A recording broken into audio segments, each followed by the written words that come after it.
Assalamualaikum warahmatullahi wabarakatuh. Salam, Om Swastiastu, Namo Buddhaya, Salam Kebajikan. Perkenalkan, nama saya Sahrul Adit Asari, NIM 8111419031, dari Rombel Hukum Otonomi Daerah hari Rabu pukul 15.00 WIB, dengan dosen pengampunya adalah Bapak Dani Muhtada, SAG, MAG, MPA, PSD. Baik, di video kali ini, saya akan memaparkan opini saya terkait problematika pelaksanaan otonomi daerah di Indonesia, beserta dengan solusinya.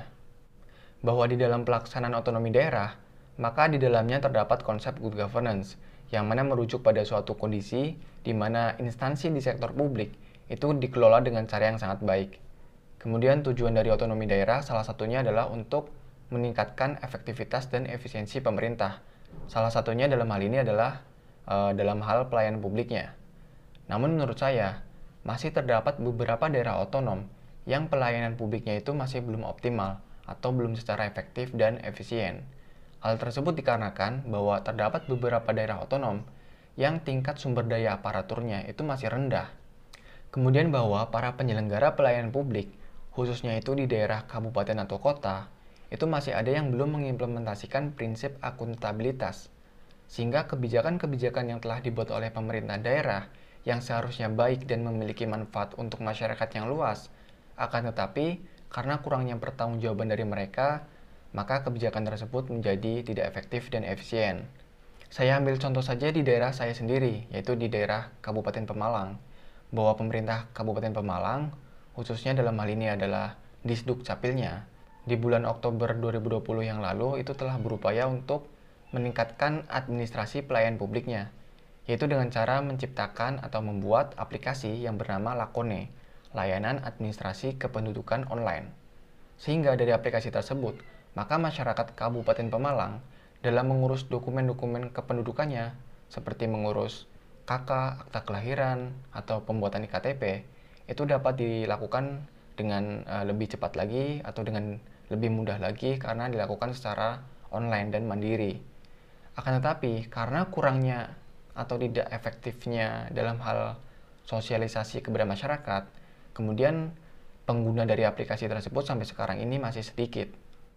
Maka dari itu menurut saya, solusi untuk meningkatkan efektivitas dan efisiensi pelayanan publik di suatu daerah otonom, maka hal utama yang harus diperbaiki adalah dengan meningkatkan sumber daya aparaturnya. Menurut saya, yang perlu diperbaiki pertama kali adalah pada bagian hulunya atau gerbang utamanya, yaitu dengan cara memperbaiki sistem rekrutmennya. Bahwa lembaga pelayanan publik di suatu daerah otonom itu dalam melakukan rekrutmen para pejabat atau para pegawainya itu harus dilakukan dengan suatu rencana yang sangat baik dan hati-hati. Karena pada faktanya masih saja terdapat sistem rekrutmen di suatu daerah yang belum transparan, yang mana melibatkan adanya orang dalam suatu prosesnya.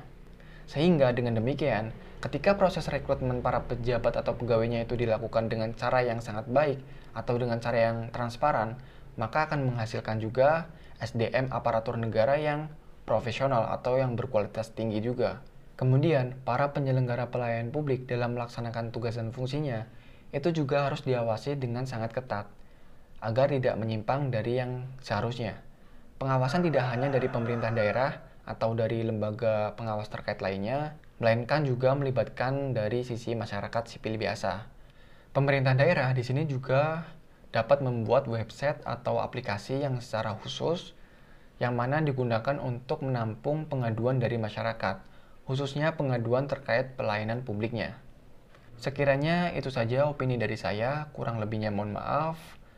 Wabillahi taufik wal hidayah. Wassalamualaikum warahmatullahi wabarakatuh.